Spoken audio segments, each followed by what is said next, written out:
नमस्कार, मैं doctor Anupama Saxena LBS college Kotputli से प्रथम वर्ष राजनीति विज्ञान की इस कक्षा में आप सभी का स्वागत है। बच्चों, पिछले व्याख्यानों में मैंने आपको तिलक के संबंध में बताया। आज इसी चर्चा को आगे बढ़ाते हुए अपने इस व्याख्यान में मैं आपको तिलक और गोखले में समानताएं और असमानताएं, तिलक के आर्थिक विचार और भारतीय राष्ट्रीय आंदोलन को तिलक के योगदान के संबंध में बताऊंगी। तो चलिए बच्चों, शुरू करते हैं तिलक के आर्थिक विचारों से। तिलक के आर्थिक विचारों में किसी प्रकार की विशिष्टता दृष्टिगोचर नहीं होती। अपने समकालीन नेताओं, जिनमें महादेव गोविंद रानडे, दादा भाई नौरोजी, गोपाल कृष्ण गोखले और GV जोशी आदि थे की तरह तिलक अर्थशास्त्र के विद्वान नहीं थे। एक राजनीतिज्ञ के रूप में यद्यपि उन्होंने कभी अपने लेखों में आर्थिक समस्याओं का उल्लेख किया, लेकिन ये विचार तिलक के अपने नहीं थे। इन लेखों में उन्होंने केवल उन्हीं विचारों का उल्लेख किया जो तत्कालीन समय में रानडे और गोखले द्वारा स्वीकार किए गए थे। तिलक के आर्थिक विचारों को हम कुछ बिंदुओं के अंतर्गत देख सकते हैं। पहली बात जो इस संदर्भ में महत्वपूर्ण है वह यह है कि तिलक ने भारत की दरिद्रता के लिए प्रमुख रूप से ब्रिटिश शासन को उत्तरदायी ठहराया। इस संबंध में तिलक ने दादा भाई नौरोजी के अपवहन सिद्धांत को उचित माना, जिसमें दादा भाई नौरोजी ने इस बात की व्याख्या करने का प्रयास किया था कि किस प्रकार ब्रिटिश सरकार की अनुचित नीतियों के कारण भारत का धन बाहर जा रहा है। धन की निकासी के परिणाम स्वरूप भारत के उद्योग धंधे नष्ट हो गए हैं। इसके अतिरिक्त तिलक ने भारत के उद्योग धंधों के विकास के लिए स्वदेशी प्रचार प्रसार पर बल दिया, जिससे भारतीय उद्योग धंधों को सुदृढ़ आधार प्राप्त हो सके। उद्योगों के विकास के लिए वे औद्योगिक और तकनीकी शिक्षा को भी महत्वपूर्ण मानते थे। यही कारण था कि उन्होंने अपनी शिक्षा नीति में औद्योगिक और तकनीकी शिक्षा को भी शामिल किया। तिलक ने भारत की बढ़ती हुई जनसंख्या को भारत के आर्थिक पिछड़ेपन का एक कारण माना। तिलक के समाज सुधार संबंधी दृष्टिकोण के आधार पर यह कहा जा सकता है कि वे भारत की स्वतंत्रता को आर्थिक विकास की पूर्व शर्त मानते थे। इसके अतिरिक्त आर्थिक क्षेत्र में तिलक ने वित्तीय विकेंद्रीकरण और भूमि के स्थायी बंदोबस्त की व्यवस्था का समर्थन किया। उन्होंने कांग्रेस में स्थायी बंदोबस्त तथा वित्तीय विकेंद्रीकरण से संबंधित प्रस्ताव भी रखे। अब मैं आपको तिलक और गोखले की तुलना बताती हूँ कि उनमें क्या समानताएं थीं और क्या असमानताएं।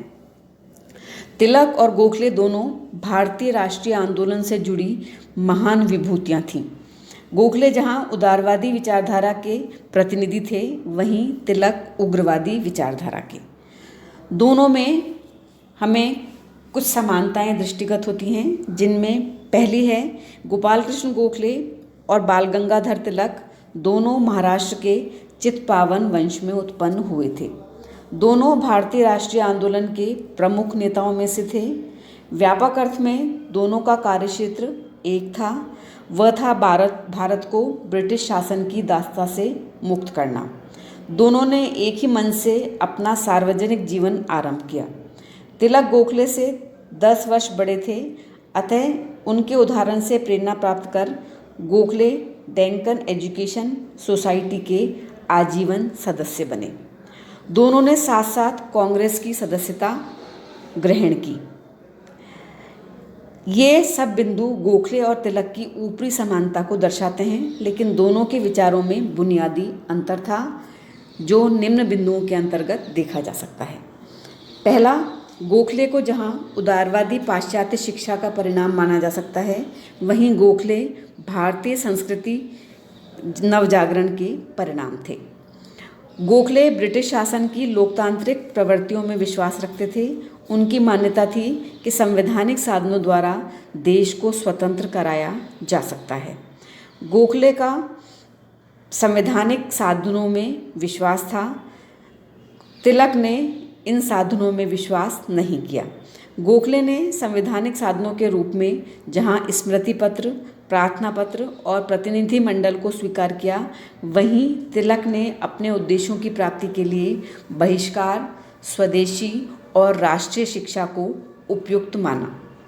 व्यापक अर्थ में यद्यपि तिलक और गोखले का लक्ष्य स्वशासन था, लेकिन स्वशासन का अर्थ दोनों के लिए अलग अलग था।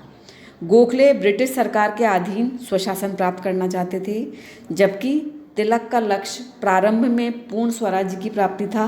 यद्यपि 1914 तक तिलक ने भी पूर्ण स्वराज्य की मांग छोड़कर ब्रिटिश सम्राट के अधीन स्वशासन की मांग ग्रहण कर ली थी।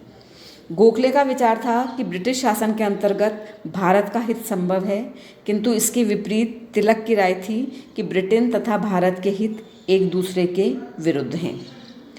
गोखले राजनीति के आध्यात्मिकरण के पक्षधर थे, जबकि तिलक अपने उग्रवादी विचारों के अनुरूप राजनीति को दुनियादारी लोगों का एक खेल मानते थे। समाज सुधार के प्रति भी दोनों का दृष्टिकोण अलग अलग था। तिलक की प्राथमिकता राजनीतिक स्वतंत्रता थी, समाज सुधार नहीं, तथा वे समाज सुधार के क्षेत्र में विदेशी शासन के हस्तक्षेप के विरुद्ध थे। गोखले की विचार दृष्टि इस संबंध में तिलक से भिन्न थी। विचारधारा, लक्ष्य और साधनों के संबंध में दोनों के मतभेदों के बावजूद दोनों में परस्पर सम्मान का भाव था। गोखले की मृत्यु पर तिलक ने केसरी में लिखा था कि गोखले में अनेक गुण थे, लेकिन उनका मुख्य जीवन प्रवाह देश के लिए उनका समर्पण था। जो लोग जीवन में के सुखों का उपभोग कर लेने और काफ़ी धन दौलत एकत्र करने के बाद सार्वजनिक क्षेत्र में आते हैं, उन्हें कोई भी ज़्यादा महत्व नहीं देता। लेकिन जब किसी ऐसे आदमी से परिचय होता है जिसने किसी महान उद्देश्य को सामने रखकर अपने जीवन के प्रारंभ में ही दुनिया के प्रलोभनों से मुख मोड़ लिया और आपातकाल में भी अपने निश्चय पर अडिग रहा, तब उसके लिए हमारे हृदय में आदर की भावना जागृत होती है।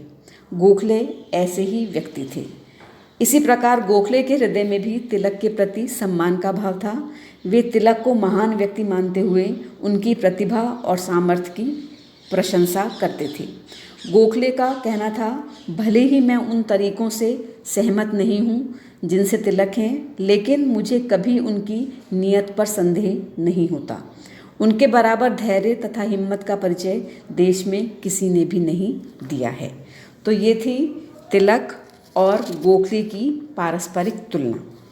अब मैं आपको भारतीय राष्ट्रीय आंदोलन में तिलक का जो योगदान रहा उसके संबंध में बताती हूँ। तिलक एक महान राजनीतिज्ञ और महान राष्ट्रीय नेता थे। भारत की राजनीति में गांधी के उदय से पूर्व लोकमान्य ने भारतीय स्वतंत्रता आंदोलन को जन सामान्य के बीच पहुंचाया था।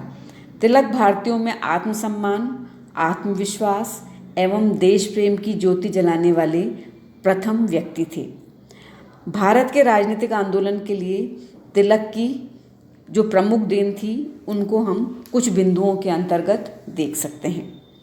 सबसे पहला, राष्ट्रीय आंदोलन को जन आंदोलन का रूप देना।